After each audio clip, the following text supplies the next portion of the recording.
Buenas tardes. En principio, muchísimas gracias por estar acá, por escucharnos. Nos corresponde hacer un conversatorio sobre el sector, como bien lo dijo Celso, transformador. Vamos a tener un excelente panel acá. Y como siempre, las preguntas van a estar orientadas a la parte positiva. Es decir, a cómo hemos logrado mantenernos, ya los problemas los sabemos, pero sí queremos saber cómo lo hemos resuelto en las diferentes cámaras que ustedes representan y que nos den la esperanza y para que todos los que estén acá vean cómo es posible que nosotros mantengamos lo que son las industrias de pie a pesar de todas las vicisitudes. Y como siempre hemos dicho, el sector industrial creció, es posible mantener este crecimiento en el tiempo y con las condiciones que tenemos a nivel tecnológico, sí es factible poder competir con el resto del mundo y sobre todo ahora con nuestro vecino colombiano y amigos y hermanos de Colombia con la apertura de la frontera. Le voy a ceder la palabra a Juvenal para que dé una pequeña introducción y después comenzamos con las preguntas. Vamos a hacer una a cada uno de manera tal de que lleguemos a todos intercalados y después le hacemos la segunda tanda para llegar a las preguntas correspondientes. Adelante, Juvenal. Gracias, paisano. Bueno, buenas tardes a todos. La verdad que tenemos el honor y el orgullo de compartir con 5 líderes de diferentes sectores que vamos a tratar de ver cómo vienen canalizando y dándole soporte a sus respectivos afiliados y enfrentando las circunstancias que cada uno en sus respectivas entidades federales, a excepción de Tito, que tiene la responsabilidad nacional, y del compañero de la Cámara de Licores, ir avanzando.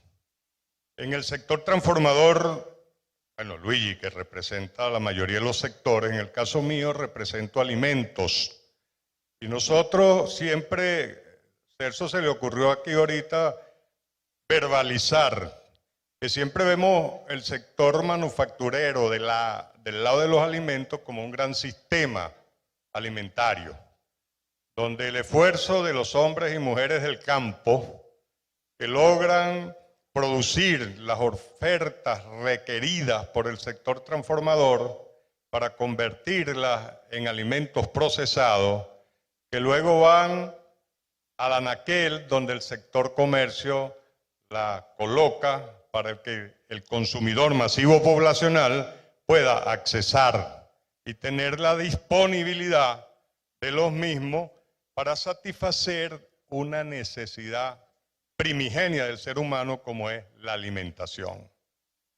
Obviamente que de los sectores, el nuestro vivió circunstancias duras y difíciles. Ramón en este momento hablaba del control de los precios. Nosotros tuvimos control de precios desde el 2002 hasta el 2019. Y nunca hablamos de precio, hablamos de costo. Pero los costos se pulverizaban, al igual que los precios, en una economía hiperinflacionaria.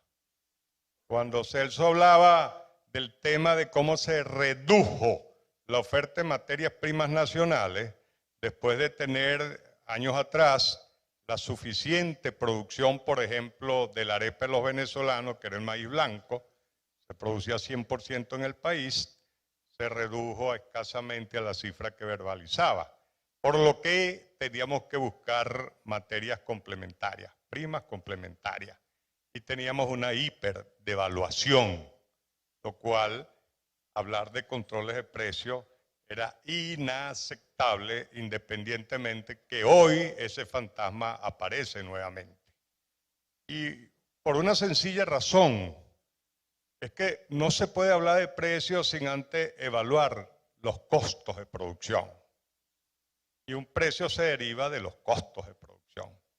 Y eso me lleva a reflexionar que los que inventaron la poli fue los griegos, por allá hace 2000 años.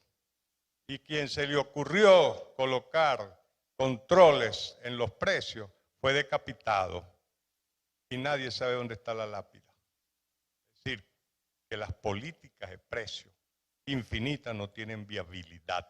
por lo cual no puede permitirse, y para eso estamos nosotros como dirigentes gremiales, que debemos llevar la racionalidad a la discusión de las mesas técnicas. En ese sentido, paseamos pues, por una cantidad de cosas, el desorden fiscal, el tema del poco acceso al financiamiento, literalmente no existe financiamiento en el país, el tema que tiene que ver con un flagelo importante que nos llegó, que es la inseguridad en toda, a lo largo y ancho del país. Bueno, hemos vivido saqueo de las unidades de transporte, destrozo en las instalaciones, secuestros de nuestros trabajadores.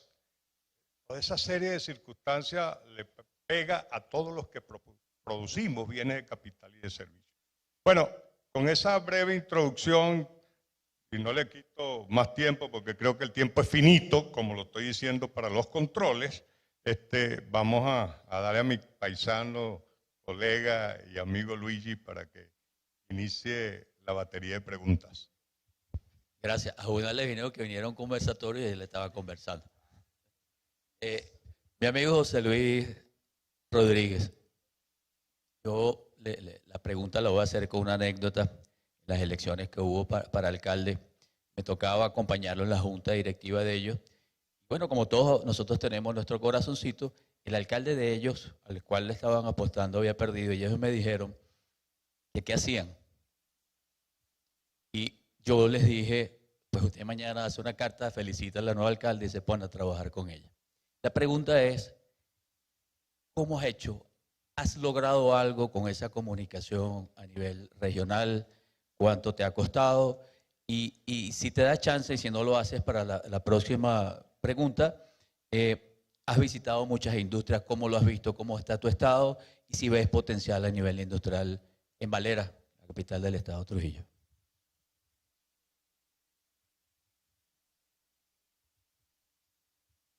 Muy buenas tardes. Yo quisiera, antes que nada, agradecerle al señor Luigi, al amigo Juvenal y a todas estas extraordinarias personas que hoy están compartiendo parte de su tiempo. Tiempo de sus familias, tiempo de sus empresas, tiempo para vivir quizás algún hobby, y lo están dedicando al fortalecimiento del tejido empresarial. Eso definitivamente tiene un gran valor. Yo voy a mirar un poco a mi amiga Tiziana, a quien aprecio mucho. Cuando iba a tomar el compromiso de asumir a Coimba, yo conversé con ella y me dijo, ¿tú sabes lo que significa una asociación, un gremio? ¿Tú sabes lo que significa poner ese corazón, ese fuego para que un tejido empresarial se fortalezca? Eso no tiene nombre y eso siempre hay que celebrarlo. Esas palabras me motivaron para realmente asumir ese compromiso. Y cuando nos visitaron los buenos amigos acá de Fede Cámara, de Conindustria, de Consecomercio, siempre comenzaron a ponernos tareas. Y el señor Luigi dijo un día, tienes que acercarte al sector gobierno. Yo, bueno, de verdad yo no conocía a nadie del sector gobierno. Pero en ese momento, cosas de la vida, causa y efecto, Nelson Monreal le dijeron, hay una reunión en la alcaldía. Bueno, vamos a ir. La verdad que en la alcaldía casi ni nos dejan entrar, pero vamos a ver qué pasa. Cuando nosotros llegamos a la alcaldía, por supuesto, dejaron a Coimba del último punto, cuando ellos se iban a olvidar, cuando ellos se iban a ir. Me dice Nelson, no, vámonos de aquí, chico. Le vamos a esperar. Paciencia, serenidad. Vamos a esperar. Dijo Nelson, bueno, vamos a esperar. Luego, bueno, pasa a Coimba a proponer el tema acerca de la reforma que quieren acerca de los tributos, porque están diciendo los empresarios que están pagando muchos tributos acá en Valera. Nosotros llevamos una exposición, pasamos y conversamos, pero veíamos que no nos prestaban mucha atención. Resulta que cuando estábamos así conversando, yo veo que dicen, mire, aquí el señor que está allá es el presidente de la Cámara, el profesor Torrealba. Y yo cuando lo miro, no, yo lo conozco a ese señor del deporte. Ese señor fue árbitro internacional y yo asistí de su toma de, por ahí me le voy. Cuando me le acerco, yo le digo, profesor Torrealba, yo quisiera invitarlo a las instalaciones de Acoimba para que comencemos unas mesas de trabajo acerca del proyecto de la ordenanza de las actividades económicas. Bueno, él propuso, bueno, sí, aceptamos. Tal. Nosotros lo buscamos, compartimos y desarrollamos 100 horas de trabajo en 3 mesas, de una jurídica, una administrativa y una económica, donde logramos reformar casi totalmente la ordenanza de las actividades económicas. Le digo casi total porque son 121 artículos y nosotros logramos modificar 120 artículos.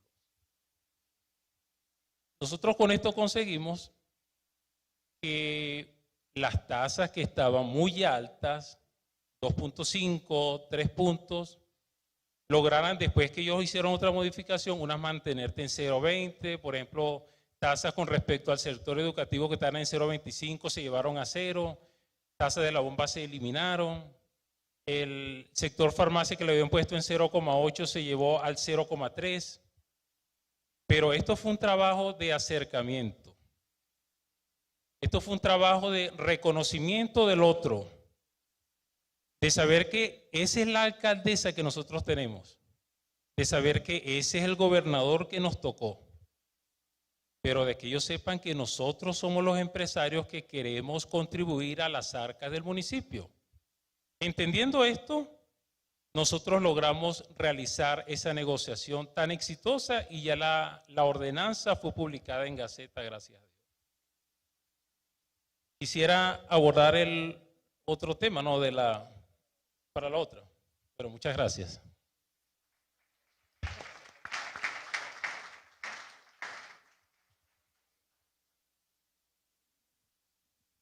¿Aló? Tito. Bueno, Tito tiene la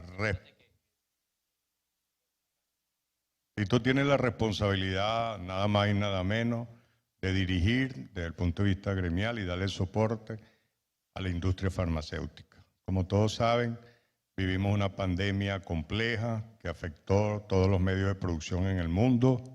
Sin embargo, el esfuerzo gremial de la industria farmacéutica en Venezuela reflejó un crecimiento en los últimos 2 años, que si mal no recuerdo, más o menos debe estar como en el 15-16%. Eso de alguna manera refleja la importancia en el manejo de algo fundamental para la salud de los seres humanos, como es todo el tema de medicamentos. Venezuela tiene excelentes instalaciones para producir los fármacos que la población venezolana requiere. Hay muchas importaciones de las materias primas que luego son transformadas. Sin embargo, Tito, ¿qué están haciendo ustedes en términos de incorporación de nuevas tecnologías como factor de desarrollo y crecimiento para hacer la industria farmacéutica más competitiva y poder satisfacer así las necesidades de medicamentos de la población e ir más allá de la frontera y colocar esos productos independientemente de las aperturas que se están dando, que tenemos que evaluarlas y entender qué productos debemos proteger y cuáles no, y que compitan y que le den soluciones a ese consumidor? Larga la pregunta, ¿no? Bueno, fíjate, Juvenal, primero que nada quiero agradecer la invitación a Fede Cámaras, a Juvenal y a Luigi para participar en este conversatorio, ¿no? Fíjate. Nosotros en la industria, cuando tú comentaste, Juvenal, lo de control de precios, nosotros estuvimos 13 años en control de precios. Nosotros llegamos a tener, esta agua mineral era más costosa inclusive que un losartán potásico o un producto cardiovascular en su momento. Fueron 13 años duros, mas sin embargo siempre la industria estuvo ahí activa. Nosotros durante los 2 años de pandemia fuimos una industria que nunca paramos de fabricar medicamentos, nunca se pararon las farmacias ni tampoco las droguerías que distribuyen en todo el territorio nacional. Un trabajo mancomunado que se tuvo que hacer con todas las vicisitudes que se vivieron y que vivieron todas las industrias, pues falta de gasolina, falta de diésel, falta de luz, etcétera, etcétera, etcétera. Sin embargo, ninguna de las plantas farmacéuticas que hacen bien en el territorio nacional pararon su producción.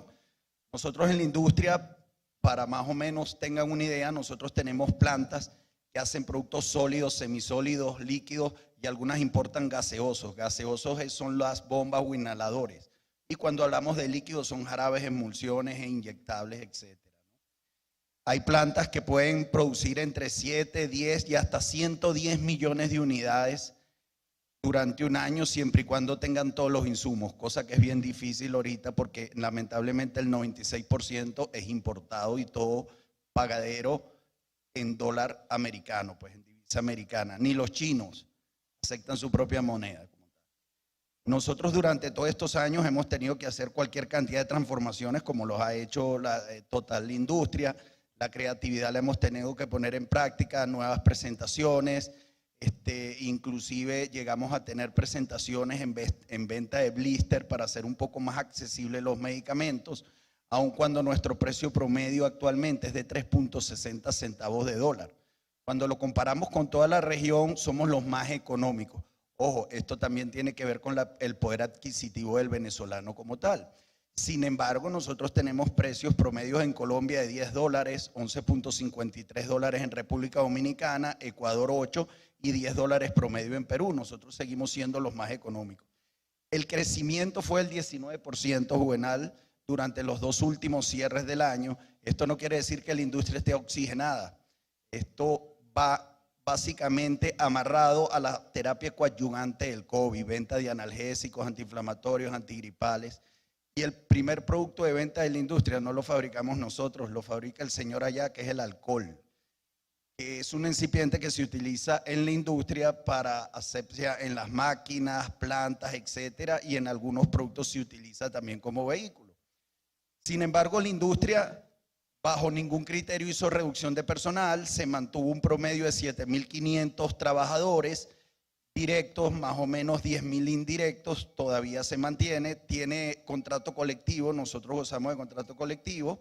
Hemos tenido que poner en práctica con todo esto de hiperinflación, nuevas presentaciones al mercado, presentaciones en 10 tabletas, presentaciones quizás en algunos casos, en el caso del líquido 60, 45 ml, etcétera, para hacer un poco más accesible el medicamento.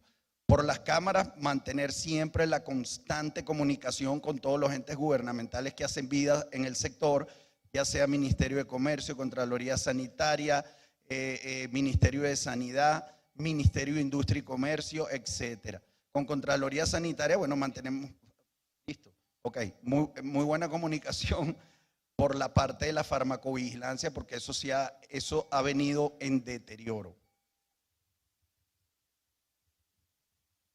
Gracias, Tito. El tiempo, como diría Pedro, es implacable. ¿Dónde está Pedro? Se fue. Queremos darle la bienvenida a José María Noguerole, uno de los principales empresarios y banqueros de este país, que acaba de llegar. Un fuerte aplauso.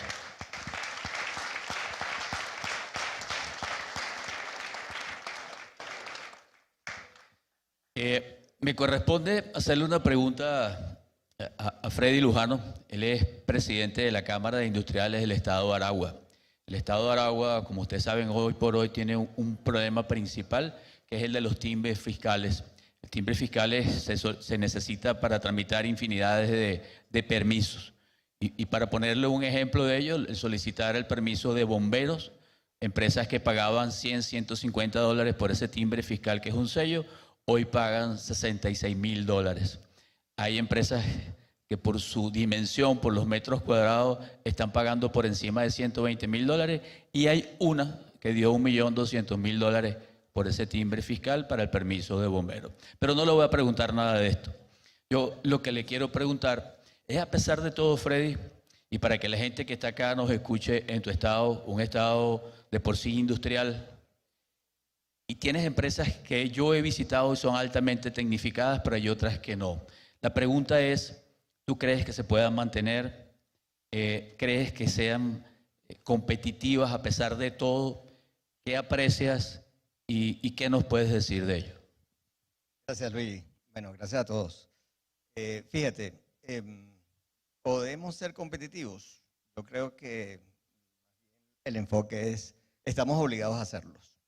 Es decir, en los últimos 10 años tal vez, hemos estado en un nivel de experimentar la resiliencia, de sobrevivir y bueno, llega el momento de pasar a la competitividad.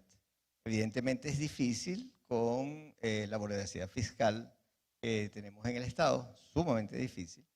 Difícil con los temas de seguridad que nombró Juvenal, que particularmente en Aragua se agravan por prácticas en ciertas zonas industriales que hacen sumamente difícil operar, que hacen costoso el tema de la seguridad, mucho más costoso que en otros estados, porque todo el tema de seguridad física, personal, e incluso de los dueños, ejecutivos, gerentes, etcétera, es muy complicado. Todo eso es un panorama terrible. Yo metafóricamente decía el viernes pasado en una rueda de prensa que somos un sector industrial que tiene fiebre de 42. Hay unos signos que parecen que dicen que la cosa va a mejorar. La fiebre bajó a 40 y los timbres fiscales la subieron a 42, a 43. O sea, es una cosa crítica. Sin embargo, a pesar de eso, como bien dice Luigi, en medio de este panorama seguimos teniendo empresas que siguen apostando por la tecnología. Evidentemente, haciendo unas grandes transformaciones organizacionales. Venimos de empresas que trabajaban 3 turnos, algunos trabajaban 3 turnos, 4 grupos. En los últimos años han pasado la mayoría a trabajar un solo turno, a veces con turnos reducidos, etcétera. Perdimos un gran potencial humano, perdimos a las mejores personas, a las personas más calificadas, a los electromecánicos, soldadores, a los especialistas tributarios, a los especialistas contables, a los especialistas de sistemas, etcétera. Y ahora nos encontramos ante un panorama donde hay una leve mejoría y entonces ya hay empresas que están pensando en trabajar 2 turnos porque efectivamente necesitas elevar tu capacidad de producción. Te encuentras con la realidad de que entonces no tiene la gente ni los insumos necesarios. A pesar de todo eso, siguen haciéndose inversiones, es decir, se sigue invirtiendo en tecnología, se sigue pagando excelentes salarios, se siguen haciendo los análisis para compensar bien a las personas, se siguen negociando convenciones colectivas, cosas que no se hacen en el sector público, se siguen haciendo en el Estado de Aragua, se siguen mejorando beneficios y efectivamente los grandes esfuerzos que se están haciendo es para la reducción de costos en aquellas cosas que eran grasa, digamos, que pueden tener cualquier organización que estaba acostumbrada a tener una certidumbre hace algunos años y que ahora no son así, pero se siguen haciendo las inversiones necesarias. Seguimos haciendo los esfuerzos para que los organismos gubernamentales, en este caso a nivel de la gobernación y las alcaldías, entiendan que están matando la gallina de los huevos de oro con la voracidad fiscal. Pero seguimos efectivamente en esta pelea y no hay puertas cerradas en las empresas importantes del Estado de Aragua. Es decir, seguimos batallando y seguimos dando la pelea para construir una gran empresa en el Estado de Aragua.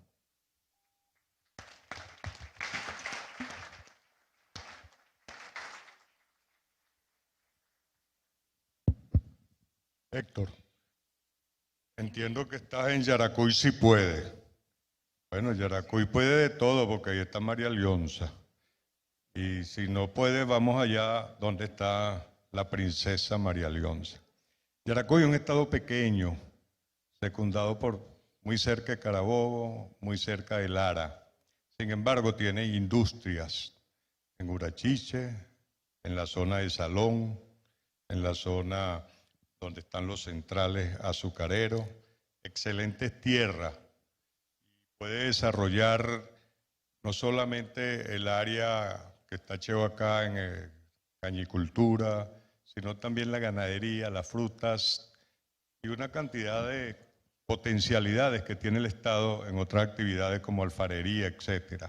Ahora, como Yaracuy sí puede, ¿qué están haciendo ustedes desde Yaracuy sí puede para darle apoyo a las empresas que están desarrollando sus mayores esfuerzos en la zona para disminuir de alguna manera el impacto ambiental, para que esas empresas, a través de la investigación y desarrollo e innovación, porque tienen el CIEPE en San Felipe, se pueden apoyar y permitir enfrentar los nuevos retos que nos vienen y que esos productos vayan más allá de la frontera, la cantidad de frutas que se pueden producir en San Felipe.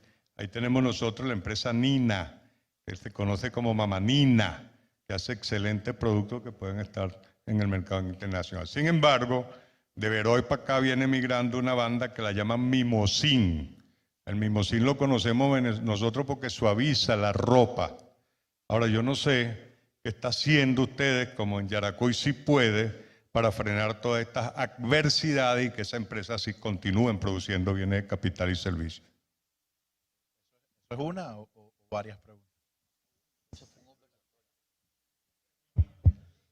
Bueno, buenas tardes. Lo primero que quiero hacer antes de entrar en la materia es decirle a mi presidente y jefe de Consecomercio que está tocando un rol de industrial, ¿no? Porque en Yaracuy, en efecto, también hay industrias. Hay industrias sin comercio y viceversa. Yaracuy es una iniciativa que ha permitido, ¿no?, que todos los sectores que hacen vida en Yaracuy, todas las fuerzas vivas, públicas, privadas, de investigación, fundaciones de ellas, incluso no solamente del sector privado, sino también del sector público, más allá, digamos, de pensar en lo que queremos lograr en cada uno de los sectores de nuestro territorio, nos hemos dedicado a intentar hacer que las cosas sucedan, ¿no? Y para eso, digamos, hace falta mucha emulsión, y hablaré de eso, de emulsión, esta noche en un premio que honrosamente vamos a recibir, ¿no? Juvenal, Yaracuy es un territorio, como lo decías, pequeño, son 7.500 kilómetros cuadrados, pero tiene importantes ejes de, digamos, de transformación agroindustrial. Yaracuy tenía el 25% de la producción de azúcar de Venezuela hace algunos años, en algo así como 4 centrales azucareros que hoy día lamentablemente no funcionan, por una razón que todos conocemos. En Yaracuy lamentablemente empezaron las invasiones por allá en el 98, en las tierras de la familia Asqueta, y eso en buena medida destruyó pues algo así como 20.000 hectáreas de caña, que eran las que generaban cerca del 25% del azúcar. Pero Yaracuy, aguas abajo, hablando de las integraciones sucroetanólicas, del mayor productor de etanol de Venezuela, creo que a eso te referías, producimos algo así como 140.000 litros de etanol anhidro día, etanol al 96%, con muchos fines, en fin, el de la industria, el de la bebida, etc. Yaracuy tiene un eje importante agroindustrial en torno a la producción de alimentos, producción de harina de maíz precocido, producción de pollo, digamos, congelados, producción de bebidas, Cotunal, por ejemplo, también está en Yaracuy. Yaracuy tiene una de las, digamos, minas más importantes de materiales, allá le llaman no metálicos, aunque químicamente hablando son metales, el calcio y el magnesio son metales. No obstante, esa es la forma en que se le cataloga, en 2 ejes importantes. Yaracuy tiene no solamente esa importancia en torno a esas minas, sino que es un gran productor de derivados de ella, hidróxidos de calcio, de carbonatos de calcio y magnesio, entre otros, que, digamos, permiten que otras industrias del sector construcción tengan sentido en el Estado. Yaracuy tiene, digamos, comparte con Carabobo algo así como la capacidad más interesante en torno a la producción de cerámicas, que dependen mucho de ese material de nuestras minas, ¿no? Yaracuy, digamos que también tiene unos ejes interesantes que explotar y unos que relanzar. Yaracuy tenía 18.000 hectáreas de cítricas. Los compañeros de Carabobo se molestan cuando yo digo que teníamos la mitad más 1 de la citricultura de Venezuela. Porque, bueno, en buena medida somos el 1 y 2 o el 2 y 1, como lo querramos ver, de la producción de cítricas, situación que ya hoy día no existe. No encontrar cítricas en Venezuela es por una simple razón de sanidad vegetal. La diaforina citris, otro virus que llegó de Asia, de China, acabó con la citricultura de Venezuela.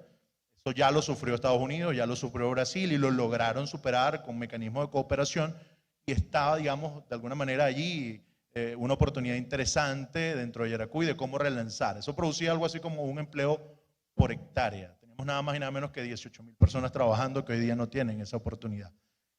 Eso permitía que industrias de extracción de concentrados de fruta en Yaracuy, de alguna manera, que teníamos, digamos, la mayor capacidad de producción de concentrados de fruta, no solamente de mermeladas, como un ejemplo exitosísimo de Yaracuy, que está en Nirgua, incluso mermeladas en aerolíneas japonesas eran hechas en Nirgua, en Yaracuy. Pero eso es hoy día una realidad que tenemos que relanzar, digamos, entendiendo, digamos, el nuevo contexto energético, el nuevo contexto, digamos, de revoluciones industriales que estamos pues viviendo. Yaracuy tiene alternativas interesantes en torno a la extracción de aceites de aguacate, tiene alternativas interesantes en torno a la industria maderera, tenemos 2 polos de producción de muebles, algo así como los ejes del centro del país. Bueno, Yaracuy tiene 2, que de nada sirve que en buena medida se exporte, como que se viene exportando en Venezuela madera en forma de rolos, puesto que el país gana menos. La complejidad de nuestra economía, digamos, debemos aumentarla, y eso es solamente por la vía de involucrar tecnología, meter dentro de ello todos los actores, la industria que sea capaz de transformar esos rolos de madera, digamos, o madera bruta, en tablas, y las tablas, digamos, en muebles a través de las asociaciones de cooperadores de producción de muebles. En Yaracuy hemos hecho un esfuerzo interesante en todos esos sectores. Hoy día estamos, digamos, incorporando, por ejemplo, incluso en un esquema de economía circular y en esta onda ambientalista, todo lo excedente del subproducto de vinaza que Yaracuy se producen algo así como 2 millones de litros al día de vinaza, 14 veces la producción de etanol, en la introducción para la nutrición de forrajes que benefician a los productores, digamos, de ganadería local. Esa iniciativa, la iniciativa, digamos, de aguacateros que también estamos impulsando con estudios locales en nuestras plataformas de investigación, CIEPE, DANAC y Fundacaña, nos están permitiendo, digamos, empezar a hacer investigaciones que permitan derivar en extracción de aceites, de aguacates y tener productos, digamos, de exportación de mayor valor. Bueno, todo lo que puede.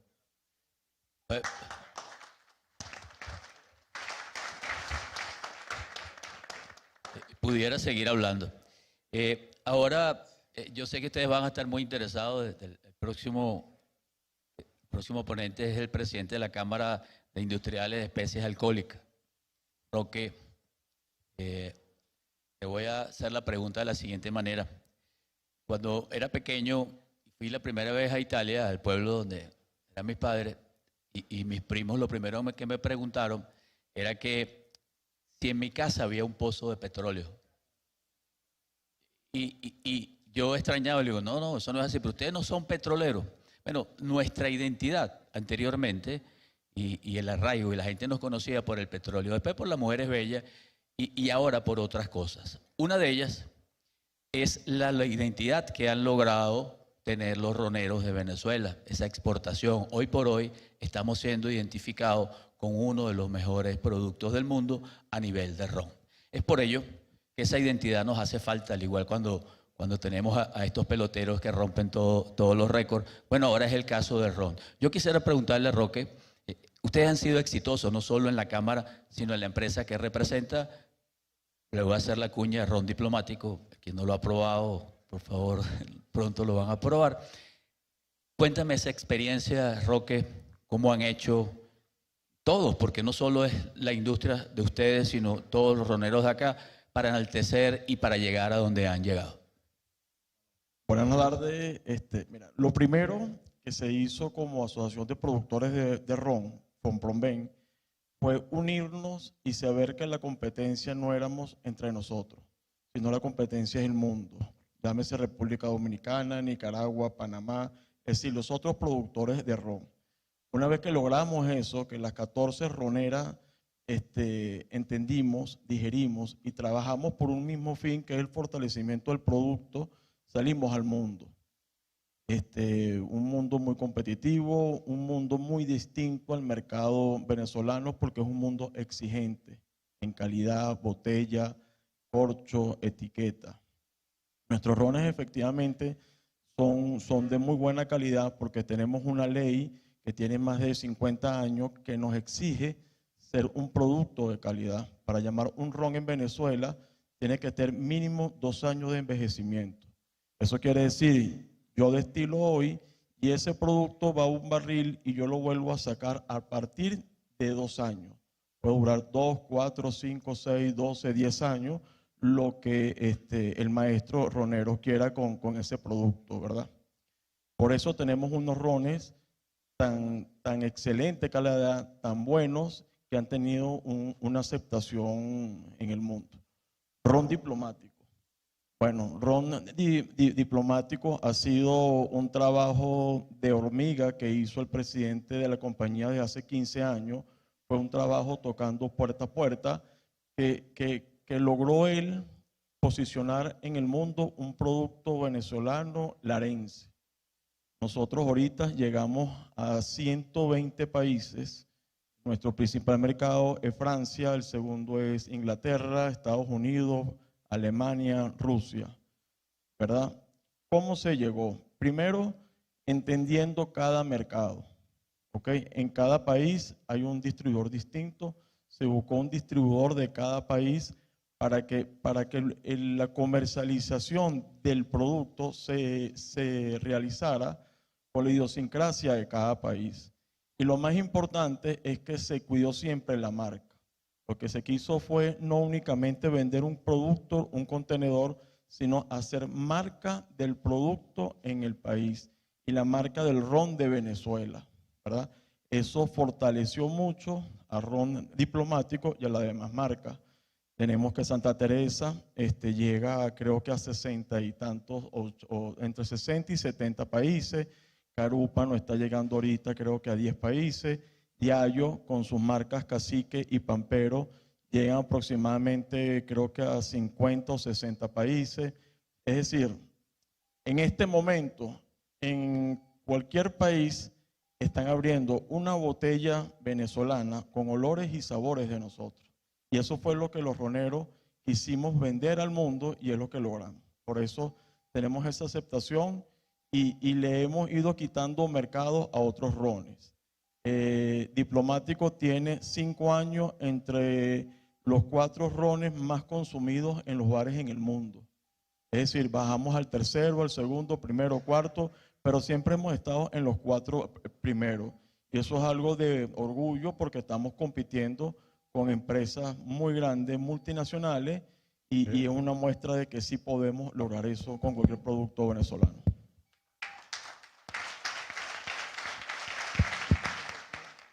Muy bien. Bueno, le corresponde a José. El estado Trujillo es un estado importante de la región andina, quizás con dificultades desde el punto de vista topográfico, con ciertas circunstancias adversas desde el punto de vista de la situación que hay a nivel de la población en términos de desigualdad. Sin embargo, en la mañana verbalizaba a sus representantes, José, que de 10 organizaciones empresariales que tenían en la Cámara lograron llegar a 200. Y ahí hay también actividad industrial en varias empresas afiliadas a ustedes. ¿Cómo están haciendo estas empresas y cuál es el soporte que ustedes le están dando desde el punto de vista de el uso de la tecnología para mejorar su competitividad y en un estado que hay que cuidar desde el punto de vista del impacto ambiental para no dejar la huella ambiental que muchas veces la actividad industrial va ocasionando e incorporar para poder superar uno de los objetivos más importantes del milenio, como es la superación de la pobreza? ¿Qué están haciendo ustedes en cuanto también a la asesoría que puedan hacer de la mano de algunas universidades en términos de investigación, desarrollo e innovación? Bueno, realmente estamos haciendo muchas cosas, ¿no? Pero cuando iba a afrontar este tema del sector industrial, quise revisar un poco con industria. Resulta que Conindustria fue fundada el 14 de febrero de 1979. Pero lo que me impactó fue que fue el 14 de febrero, el Día de los Enamorados. Es una fecha interesante porque si nosotros reflexionamos, nada es casual. Cuando nosotros hablamos de amor o cuando nosotros hablamos de San Valentín cuidó y llevó unas parejas en una época muy complicada para que pudieran casarse y pudieran perpetuar la especie. Con industria se encarga de crear, de proteger, de dar forma a las industrias, de incentivar o de crear plan, de crear estrategias para que si no tenemos industria las creemos y cuando las tenemos tenemos que protegerlas. Me pareció interesante leer la propuesta que hizo con industria en el 2017, si más no recuerdo, acerca de la nueva visión que teníamos que tener del sector empresarial, del sector industrial. Y en esto hay una propuesta que llaman como la reindustrialización. Es lo que marcan allí como la ruta, el camino que debemos de seguir. La opción que debemos de tener para conseguir una transformación del sector industrial. Cuando nosotros hablamos de reindustrialización, todos aquí nuestros hermanos que están hablando de que tienen grandes industrias, pues este concepto le viene como anillo al dedo. Pero resulta que nosotros en el estado Trujillo realmente no tenemos un tejido empresarial de industria, por decirte una cosa. Un tejido industrial fortalecido que pueda hacer algún aporte significativo al Producto Interno Bruto. Sin embargo, no es que no tenemos industrias. En esta tarea que nos encomendó el señor Luigi, nosotros decidimos salir y visitar a las industrias que nosotros reconocemos como nuestras industrias. Por supuesto que le damos un gran valor.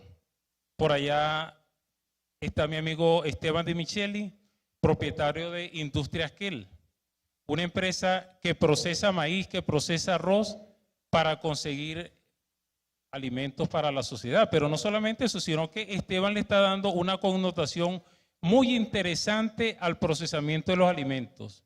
Lo está llevando a que sean alimentos que vayan en consonancia con una buena alimentación, libre de gluten. Él está atacando ese mercado. Y aunque ahora estaban hablando de que es un mercado pequeño, para él se ha vuelto un nicho interesante, porque él lo está atacando. Pero no solamente eso, sino que seguimos preguntándonos qué estamos haciendo. Entonces hay un conjunto de empresarios trujillanos que están trabajando actualmente. Hoy me mandó un mensaje un amigo. Le llevó una carta, un comunicado a la comunidad vietnamita.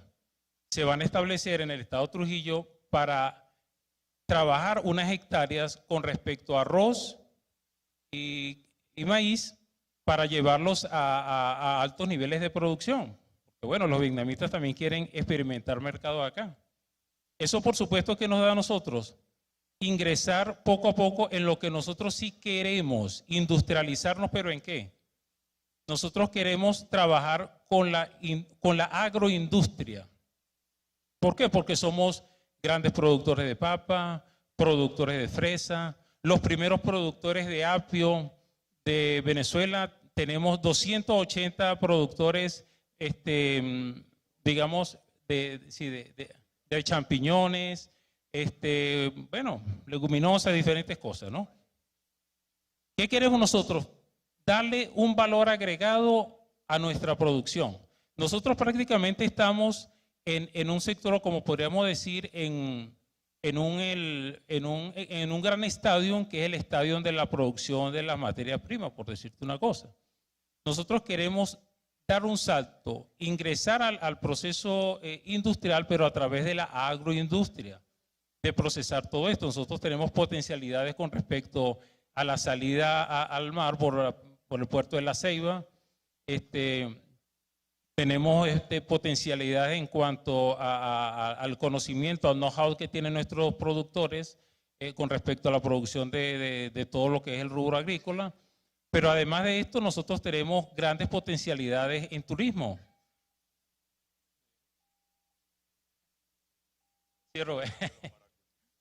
Me invadieron.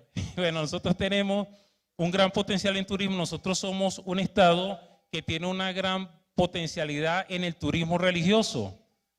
tenemos a la extraordinaria figura de José Gregorio Hernández y tenemos la Virgen de la Paz. Y además de esto tenemos, para cerrar, un interesante turismo histórico. En nuestras tierras se firmó el decreto de guerra a muerte, pero también como una muestra de que solo reconociéndonos, de que solo consiguiendo el afecto, de que solo acercándonos podemos cambiar el curso de la historia, el general Bolívar y el general Morillo se dieron un abrazo en la tierra donde nació mi padre, Santa Ana. Muchísimas gracias. Sí. Aló. Gracias, José Luis. Aquí estando en el estado de Mérida, ahora con Tito López, no sé si está acá Guillermo Valeri, presidente del laboratorio Valmorca. Salió. Bueno, valga la cuña, está Tada Fox, lo pueden adquirir acá, un producto hecho acá en Mérida, con mucho orgullo. Tito, en relación a los laboratorios que hay acá, si a nivel de permisología y eliminación de aranceles, se eliminasen todos los aranceles que existen, o más bien se les colocasen o se eliminara la exoneración, quise decir, nosotros estamos en capacidad de elaborar esos productos acá en nuestro país. ¿Qué tan lejos estamos de ellos? A pesar de que se han ido muchas transnacionales, es decir, con las inversiones que se están haciendo en los laboratorios en la actualidad, ¿podemos hacer muchos de esos medicamentos? Fíjate, me robó un minuto. Mira, fíjate, una pregunta, yo decirte ahorita con toda responsabilidad y ética que nosotros podemos cubrir el 100% de la demanda de medicamentos sería antiético. Te explico por qué. En Venezuela no existe plantas de hormonales, ni para fabricación de productos para enfermedades catastróficas, lamentablemente, cáncer, sida, lupus, etcétera. Solamente algunas terapias coadyuvantes, ¿no? Nosotros tenemos, vuelvo y repito, plantas que pueden hacer sólidos, semisólidos y algunos inyectables. Inclusive tenemos plantas para fabricar antibióticos. Los antibióticos son altamente contaminantes y los tienes que fabricar aparte, al igual que hacer una planta de hormonales en el país cuesta muchísimo dinero y tiene que estar más o menos 20 kilómetros aislada a cualquier población porque contamina como tal, ¿no? Pero plantas suficientes tenemos para cubrir un 60-70% de la demanda, fíjate. En el año 2014, quien mandaba en el mercado farmacéutico, que tenía la mayor participación, eran las transnacionales. Era 60% consumo de medicamentos de empresas transnacionales y 40% de empresas nacionales. Al retirarse las empresas transnacionales, entró en juego las empresas nacionales con mayor responsabilidad porque tuvimos que empezar a importar productos terminados también para poder cubrir la demanda. Nosotros la pasamos negra porque inclusive teníamos hasta 75% de desabastecimiento en el mercado y eso lo vivimos. En el 2014 nosotros llegamos a colocar 714 millones de unidades en el mercado. Nosotros teníamos per cápita entre 20 a 22 unidades por individuo. Y en el año 2019 apenas teníamos 113 millones de unidades. En 6 años cayó 75%. ¿Okay? Tuvimos que irnos reactivando la industria nacional, empezar a importar productos, empezar a ampliar las plantas y empezar a poner turnos nocturnos aparte del diurno. Y tuvimos que acelerar producción en muchos medicamentos. Hoy en día la participación de las transnacionales en el mercado es de 1.26%, prácticamente nula. La última planta que quedaba era la de Pfizer con el Atamel y fue negociada con laboratorios Calox. O sea, eso quiere decir que todavía falta mucho tiempo para que las transnacionales farmacéuticas vuelvan al país.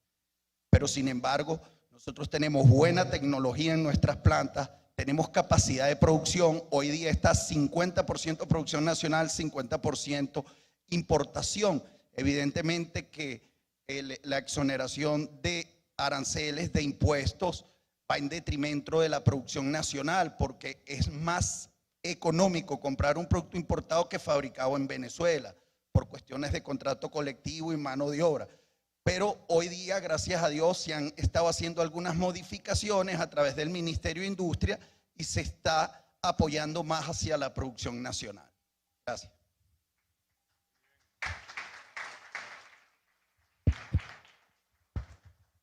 Bueno, Freddy, me corresponde, no la voy a hacer tan larga, voy a ser más concreto, pero el Estado Aragua para nosotros es fundamental.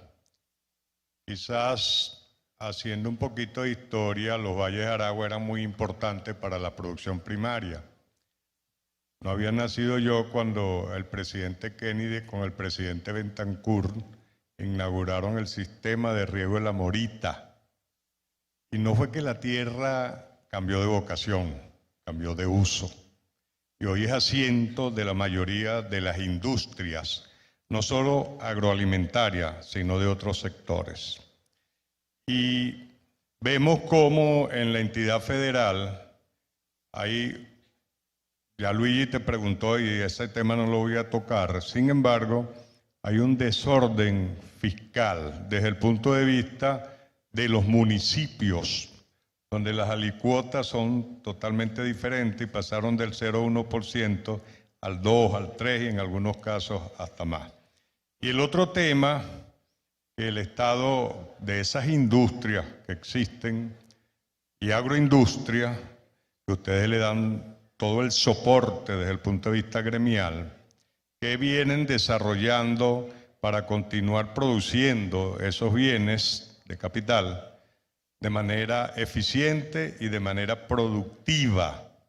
¿Y qué está pasando también con el aporte que tienen que darle a sus trabajadores de manera de mejorar la calidad de vida, darle bienestar y que puedan tener acceso a los bienes que ellos requieren? Y por último, para hacer la pregunta corta, en el Estado de Aragua se ha convertido en el estado emblemático de la inseguridad en Venezuela porque funciona el tren de Aragua. Ese tren de Aragua vino con el tren nunca llegó, pero se quedaron los delincuentes. Entonces, ¿qué están haciendo ustedes para tratar de mitigar esa situación y poder darle un apoyo a la actividad de producción en el Estado de Aragua? Gracias, Juvenal. Efectivamente, el Estado de Aragua es un estado en el cual tienen asiento todos los sectores industriales. Es decir, el Estado de Aragua es fundamental para cubrir las necesidades de bienes y servicios de todo tipo para el resto del país. Nosotros tenemos empresas del sector primario, efectivamente. Por ejemplo, la hacienda más grande de Cambur, con el permiso de los trujillanos, la más grande, el único cambur certificado marca Norven en Venezuela, tiene asiento en Palo Negro, municipio Libertador, en el Estado de Aragua. Hace vida el sector plástico, el sector cartón, envases, etiquetas, metal mecánico, todos los sectores hacen vida ahí. De manera que lo que ocurre en Aragua impacta al resto del país. ¿Qué ha ocurrido en los distintos municipios? Para pasar rapidito por algo que medio asomaste, que es el tema de la voracidad fiscal. Imagínense ustedes un municipio como el municipio Sucre, que es Cagua, donde hay una empresa del sector de alimentos, por ejemplo, que por timbre fiscal tiene que pagar, como dice Luigi, $66.000 para la estampilla. O sea, el timbre fiscal, que es una estampilla, que es una tasa, que simplemente se grapa con el permiso bombero, pero por el permiso inmobiliario tiene que pagar, a pesar de que está usando solamente el 15% de su planta total, tiene que pagar de repente $250.000, pero además otros impuestos de los activos empresariales se los subieron, etcétera, etcétera, etcétera. Entonces, en medio de todo eso, sin embargo, cada empresa tiene una realidad distinta y cada empresa está asumiendo el rol que debe asumir. Sigue haciendo efectivamente mejoras en las remuneraciones de los trabajadores, sigue dando beneficios de distintos caracteres, sigue atendiendo las necesidades de las familias, de la gente. ¿Qué tenemos ahora como empeño nosotros en incentivar? Porque es una necesidad importante, transversal a todos los sectores que hacen vida en Aragua.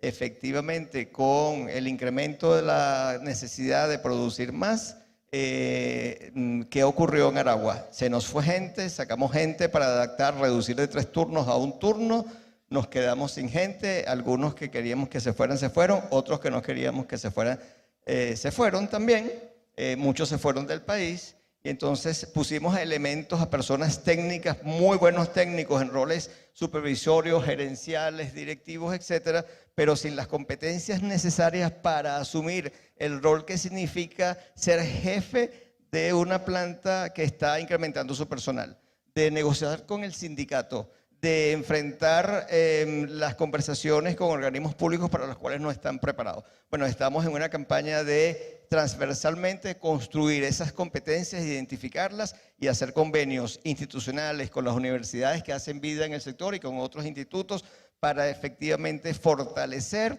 todo el liderazgo a nivel de toda la cadena, es decir, gerentes, supervisores, intendentes, etcétera, porque efectivamente son unas competencias que hemos perdido producto de la diáspora, que en la Aragua ha sido muy fuerte. Y por otro lado, creo que nos corresponde, y yo creo que esto no es Aragua, sino creo que esto es a todo el sector industrial y a todo el sector empresarial, emprender el rescate del sentido de pertenencia que hemos perdido con Venezuela y con las ganas de echarle pichón.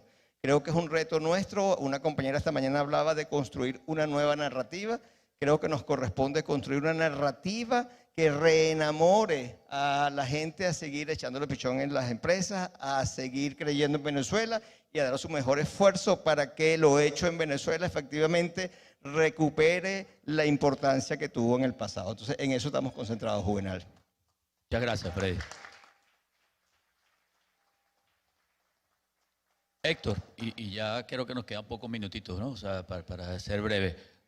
No sé si han evaluado, recientemente se aprobó en segunda discusión una reforma a la ley o creación de las zonas económicas especiales.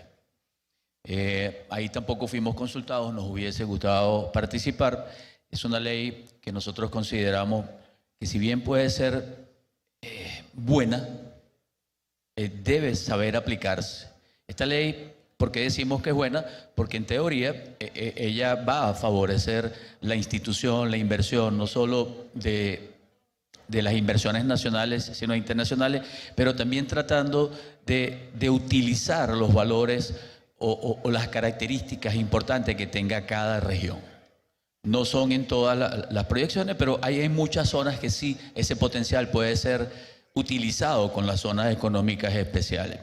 ¿Ustedes han evaluado ello? ¿Tú crees que en Yaracuy puede existir la posibilidad de crear una zona económica especial y que favorezca, por supuesto, a la industria y que motive a la inversión tanto nacional de la región, así como inversiones del resto del país? Efectivamente, sí creo que es posible. De hecho, lo hemos venido discutiendo y trabajando. Yaracuy, en principio hay que recordar que tenemos salida al mar. Es pequeña, pero tenemos salida al mar. Boca de Aroa. Eso en buena medida es una de las exigencias, ¿no?, que se estaban proponiendo, ¿no?, para que se designaran o no ciertas zonas económicas especiales. Luego es fundamental que exista, digamos, un parque quizás de transformación de materias primas, un poco como para que ésta se pueda beneficiar y transformar estos commodities, digamos, en productos de mayor valor y beneficiar procesos de exportación o incluso también de importación. En Yaracuy, a comienzos de milenio, creamos un proyecto que estuvo prácticamente así de ser una verdad. Chivacoa, que es el eje industrial más importante que tiene el Estado, tenía ya todo un proyecto incluso por firmar prácticamente por el presidente de la República para la creación de un puerto seco que luego al final no sucedió. Pero el estudio, la factibilidad, digamos, la necesidad, puesto que hay amplia capacidad industrial en nuestro Estado, lo ameritaba, al final no se logró. Estamos en este momento a través de esta plataforma de discusión público-privada que se llama Yaracuy Puede, introduciendo nuevamente, como quien dice, todos los documentos o todas las mejores cartas que tenemos y las fortalezas, exponerlas para defenderlas bien y que eventualmente sea una decisión positiva para nuestro Estado y que eso en buena medida apalanque el desarrollo industrial local y eso a su vez aguas abajo repercuta positivamente en lo social y en el bienestar que necesita la región.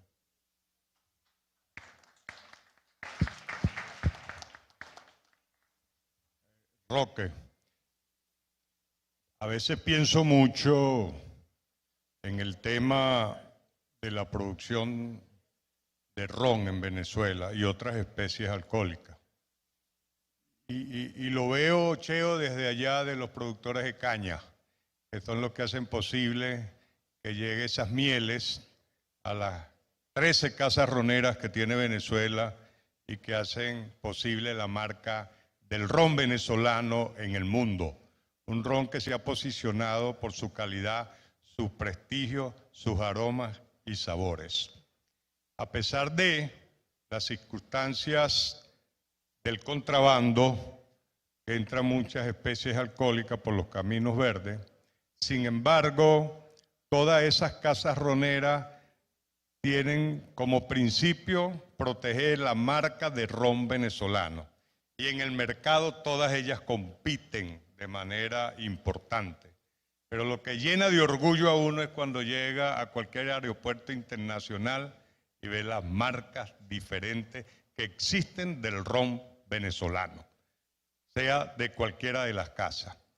¿Cómo definieron esa estrategia ustedes para penetrar esos mercados sin hablarme de los distribuidores aquí adentro en Venezuela y tener una visión que sí se puede ser competitivo, productivo, innovar y lograr salir a los mercados internacionales de manera exitosa? Mira, lo primero, como dije al principio, es la unión.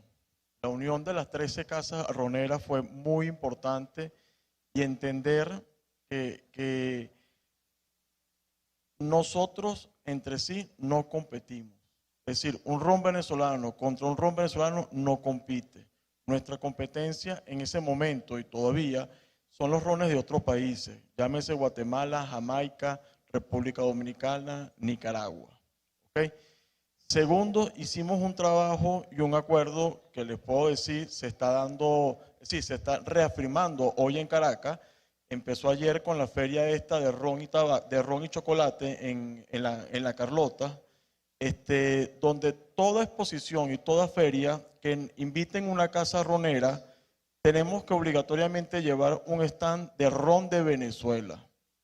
Cada empresa puede ir por separado, pero tenemos que llevar un stand de ron de Venezuela para fortalecer la marca. De ahí exponemos a todos los rones. ¿Okay? Eso es lo más importante. Estar unidos, estar fuertes, respetar la normativa nacional, 2 años de envejecimiento, incluso la ley te permite que puedes exportar con 6 meses y lo puedes llamar ron en el exterior, pero eso se respeta en el fondo y todos respetamos que si exportamos, el ron tiene que cumplir los 2 años obligatoriamente. ¿Okay? ¿Por qué? Porque esa es nuestra fortaleza hacia el mundo. Eso es lo que nos ha posicionado en el mercado internacional y en los duty free, en los supermercados, en los diferentes bares, ¿verdad? Recordemos que así Cacique y Pampero se hagan acá, nuestra competencia son ellos mismos con el pulmón financiero que tienen, dándole fortaleza a la cantidad de marcas de rones que ellos tienen. Zacapa es una marca fuerte. Ellos tienen Capitán Morgan, tienen uno en Jamaica.